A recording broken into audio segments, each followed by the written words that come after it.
Dick, it's good to see you. It's nice to be back. That was quite a morning. We all picked up our papers here in New York. A lot of people didn't read beyond that headline. All it said here in New York was Dick Gregory shot in race riot. But a lot of people didn't get a chance to read beyond that headline. What was the true story?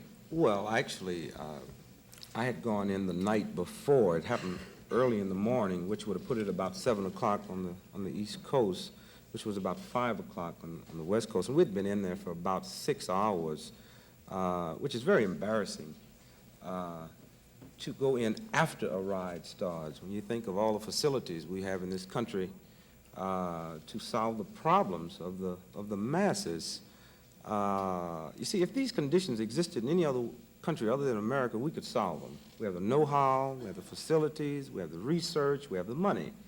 And after a riot starts, I say it's embarrassing for me as a Negro to go in and ask other Negroes to say, look, quit throwing the bricks, quit doing this. I have 5 kids, and I would never go to my baby's crib when my baby was crying and say, quit crying. First, I would find out why she was crying, because kids do not cry for no reason at all. It's the same thing about what's happening in America today. These Negroes aren't throwing bricks just for the sake of throwing bricks. What started the riot? What was the incident? Well, the incident that started the riot was an automobile incident, an incident of a policeman arresting a Negro who has been accused of drunken driving, which later he admitted he was drunk, and then later he said that he did not admit that he was drunk, or he withdrew the pleading guilty charge. But I think this is very minor. I think what we have to look at is that every incident that have been tipped off in this country in the last 2 years up north have been tipped off by a uniformed police. Now, I'm not saying the police is right or wrong. I'm saying when you have these incidents that's tipped off with this one symbol, then we should look into it and see what it is. When 22 million people, be they black or white, start hollering police brutality, then it's time to start listening to 22 million people and going in. A lot of people say, well, it's not police brutality. Police brutality is not when a cop necessarily knocks me upside the head. It's when a cop calls me nigger when he's making the arrest. It's when he handles me wrongly in every process of processing the arrest. This is a form of police brutality. And there's so few people that seem to understand that when the Negro says it's police brutality, then you say, well, he's just looking for a way out. Well, how do these many people look for a way out in so many areas in America? It's like Billy Graham, I think, made the statement of statements when he came into L.A., and he said he thought the communists was behind the riots. And there's just not enough communists in Russia to stand on every corner in a Negro ghetto waiting for a cop to arrest a Negro and start a riot. How many Negroes in that community in Los Angeles? Oh, I would say upward to close to 300,000 or more. How many participated in the riot? Oh, at one time, I would say the most was 10,000. What did the other 290,000 feel? They felt a great victory. That's what they felt. It's just like I don't participate in the war in Vietnam, but when an American soldier wins a victory, I feel that I win a victory, and those people had such legitimate gripes and frustrations built in them for so long. Nobody ever talked about Watts. All at once you pick up the paper now and you find out that the highest density population of people in America is in Watts. Nobody knew this before the riot. What are conditions like? I don't know the community of Watts. Well, I don't think as many times I've been to Hollywood, I don't think I've ever been to Los Angeles, to tell you the truth. Because most people think they're right together. Yeah, well, one, the conditions are, I don't think it's only unique to Watts. I think you'd find it in any ghetto in the country. Unemployment is very high. The police brutality rate is very high. The living conditions for schooling is at a very low standard. Living conditions are very crowded. This is an area where the Negroes and coming out of the South, coming to the North to find the great Mecca, everything that everybody's talked about that he was going to run away from. He came to L.A. and he didn't find it, but he stayed there. And they stand in every area in every city in America. And it's just a matter of, do every area have to blow up before? What, you read the paper the other day?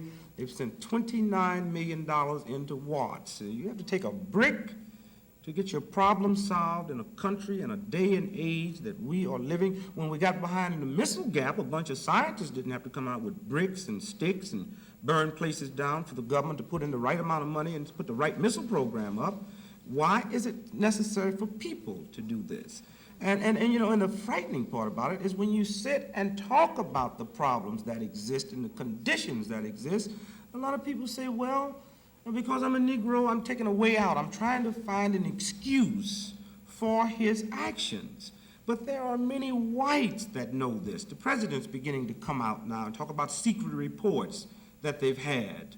They just released a report that they've had a year ago where some scientists from the Jet Propulsion Laboratory in LA, who Governor Brown had put on the payroll to do investigation on conditions, warned him a year ago that that was a hot spot and that it could blow. And it blew.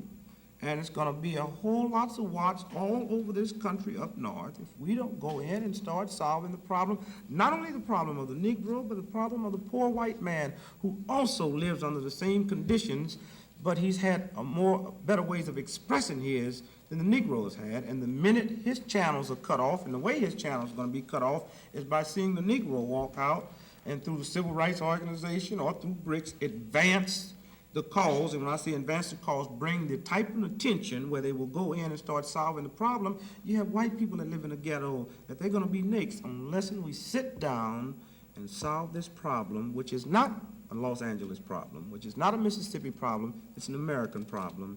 And until we wake up and start solving these problems as American problems, we're in trouble. There's a rumbling right now, Dick, even among people who want things to happen for civil rights, want the Negro to have all of his rights, that they are trying, and they have made great moves in Washington as far as legislation is concerned, to protect the Negro with laws, that all of this civil disobedience by the Negro is going to cause a major problem here, that it could start a kind of revolution among all minority groups, that the only way to get something done is to disobey the law.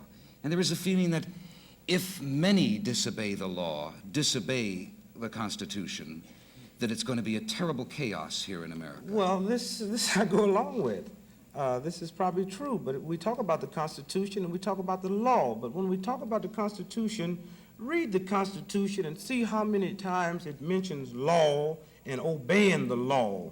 The one thing the Constitution talks about, which the Negro do not have, and when we get that, we will have no more problem with the law. It's justice. And until you give me justice, you can't tell me about obeying or disobeying a law. And you can't use the Constitution because the Constitution was set down, these men set down, specifically drew up a Constitution so all men could have proper justice. And once you have proper justice, the law takes care of itself. We'll be right back.